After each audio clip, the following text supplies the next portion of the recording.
What's up, dude? Look, there's absolutely nothing wrong with enjoying a pre-made hot chocolate mix, but trust me when I say I know you can do a whole lot better. Today, I'm gonna show you 3 levels of hot chocolate that take it from mundane to truly magnificent. Now let's go!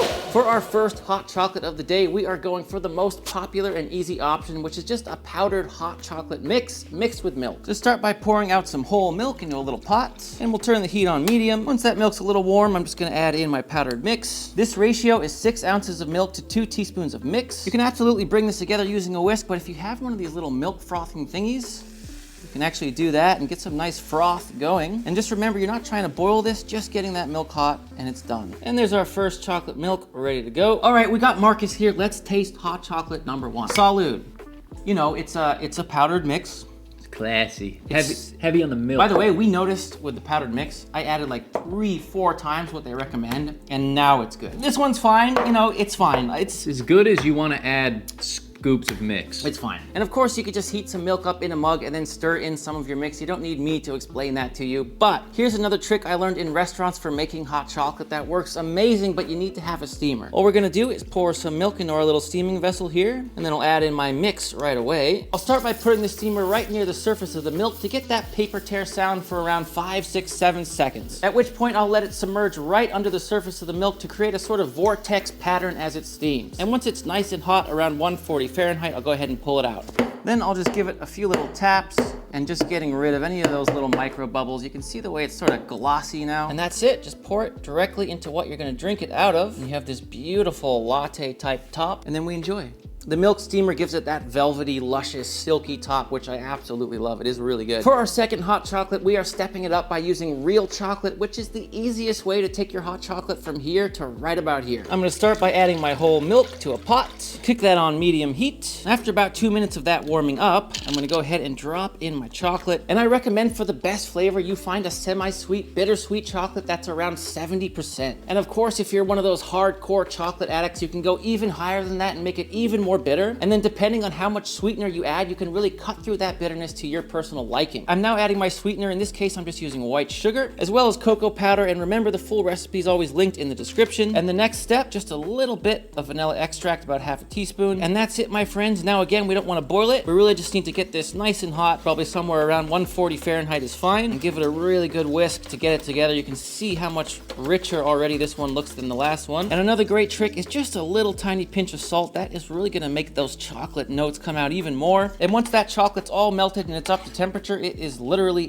done. Now we'll go ahead and fill up our vessel right about to the top, and we're gonna top with teeny tiny marshmallows. Of course, if you want one big marshmallow, you can. You can also just check yourself into a mental asylum if that's easier. All right, here we go. Hot chocolate number 2 with some really nice bittersweet chocolate. My God, if that's not a world of difference from the first one, I don't know what is. This one just tastes like liquid chocolate cake. It's just so good. Richer chocolate, but still not like sickly, disgusting. Like I can drink this without feeling sort of overwhelmed by chocolate, if you will. A little bit of salt in here is really nice. Just a touch of vanilla. That's a good hot chocolate. I like this one a lot. You got anything to add to that? It's really, really nice. And for our third and final recipe, we are making a French style hot chocolate drink that is really riding that line between is it hot chocolate or is it like a chocolate sauce? It's incredibly rich. And to take it a step further, we're gonna be making a cold orange flavored cream top, much like an Irish coffee, that's really gonna send it to a whole new level. For this one, we're starting with whole milk, and it's also getting heavy cream. And once that's warmed up a little bit, I'm adding in a lot of chocolate, and that's a 70% Valrhona Gunaja chocolate. I think that's how you say it, and if you've never heard of Valrhona, it is the creme de la creme, the Rolls Royce of chocolate. It is really good. Next, I'm going in with brown sugar for this one. And again, a good little pinch of salt. No cocoa powder in this one because it literally has about half the amount of liquid and double the amount of chocolate. So really, you are good with just this. Oh, and did you know I have an ebook with 55 of my personal favorite recipes? Link in description, check it out. As that chocolate melts, we'll see it really start to intensify in color. And this next ingredient is optional, but I'm adding a little bit of espresso. I just love that little coffee kick. Once that's all melted and hot, we can set it aside while we prepare our cream top. I'm gonna start by pouring out my heavy whipping cream into this little vessel here. And then I'm just gonna zest in about 1/4 of this orange. Great zesting technique, as you see here. Nice and even. Now into the cream it goes. And now I'm gonna take this little stick blender and just blend that orange zest with the cream. I'm really not trying to whip it here. That's it, about 8 seconds done. And now I'm getting it straight into a squeeze bottle. I think this is a really easy way to do it at home, and you'll see why in a minute. About halfway full, and then we'll just pop a lid on it and start shaking. And you know, one of the hardest parts of making a good Irish coffee is getting the cream right. It's actually pretty darn hard to do, because if you over whip it, it's just like normal whipped cream, and that's an amateur move when you want a cream float on the top. It should look like a Guinness. If you've ever had a Guinness, you see that nice big thick layer of white foam on the top. You know, if you were to keep shaking this for a long time, it would eventually separate and turn into butter. I did that in the first grade once. It was so dumb. It was like a school we did that in. I don't know why. They were probably selling that butter, making us just churn it out. I've been shaking it for a few minutes now. To test it, we're gonna put a little on our hand, and we need it to form a drop that holds its space without sort of oozing down. It's almost there, but you can see it's still a tiny bit runny. We're gonna shake just a little more. And now we'll go ahead and fill up our glass about an inch from the top. And now what we're gonna do here is take our squeeze bottle and first go right around the rim with the cream, because the cream will really stick to that rim, and then we'll spiral in. And that's a good trick, starting from the rim inwards, to keep this just floating on top. It should rest to flat. You know what I mean? As I squeeze this out and stop squeezing, it should rest to flat, which you can see mine did. It's nice and jiggly. You could sip this cream. That's how it should be. Now garnish with whatever you want. I have a little mixture of ground cinnamon and ginger right here. You could do nutmeg or something else. Just a little festive topping. And there you are, my friends. Let's give this a try. All right, Marcus, here we go. Cream top. I will say, you may have noticed there's no sugar, no sweetener in the cream. That is on purpose. You have the sweet, very sweet, rich chocolate. The cream is like counteracting all that richness, much like using sour cream with something spicy to chill it out.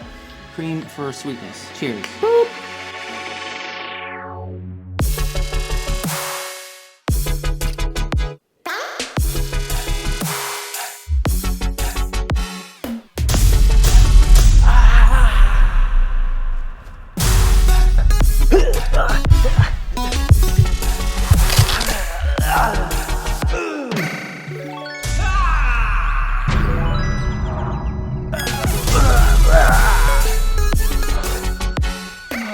I have like a whole dessert right there, especially because you have the chocolate orange combo with that kick of coffee. It really is. If you think of it more as a dessert than a beverage, I think I'm really satisfied with that.